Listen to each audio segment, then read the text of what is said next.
అది ఈ ఇంట్లో అడుగుపెట్టిన దగ్గర నుంచి ఈ రోజు వరకు దాని కారణంగా నేను ఎన్ని పోగొట్టుకున్నానో నీకు తెలుసు కదా. నేను దాన్ని ఏవి అనకుండా ఉంటే వారసురాలి స్థానాన్ని కూడా పోగొట్టుకుంటాను. అయ్యో! నోరు జారేశాను. దీప కారణంగా వారసురాలి స్థానాన్ని పోగొట్టుకుంటావా? నువ్వు వారసురాలి స్థానాన్ని పోగొట్టుకోవాలంటే నువ్వు దాసు కూతురువని అందరికీ తెలియాలి. ఎక్కడో బ్రతికున్న సుమిత్ర కూతురైనా రావాలి. ఈ రెండు జరగకుండా ఈ రెండింటితో ఎటువంటి సంబంధం లేని దీప కారణంగా నువ్వు వారసురాలి స్థానాన్ని పోగొట్టుకోవడమేంటి?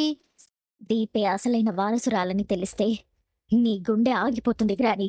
నీకు తెలిసిన నిజం నిన్ను దాటి మరొకరికి తెలియడానికి ఎంతో టైం పట్టదు. దీప అనే మనిషిని లేకుండా చేసేంత వరకు దీప ఎవరో నీకు తెలియకూడదు. అడిగేది నిన్నే. పనికొచ్చే తప్ప అన్నీ అడుగుతావు.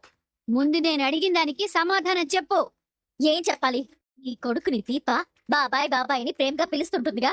నీ కొడుకు నా గురించి దీపకు చెప్తే దీప ఇంట్లో చెప్పదా? జరగనివన్నీ జరుగుతాయేమోనని ఊహించుకోవడం కూడా ఒక జబ్బేనే. అది నీకు బాగా ముదిరింది. తగ్గించుకుంటానే కానీ అక్కడ ఏం జరుగుతుందో తెలియాలి. వెళ్దాం పదా. ఎందుకు? తిట్టించుకోవడానికా? దీప్ ఇంకా పూర్తిగా స్పృహలోకి రాలేదు. నువ్వు ఎదురుగా కనిపించావనుకో కార్తీక్ గడు కొట్టినా కొడతాడు.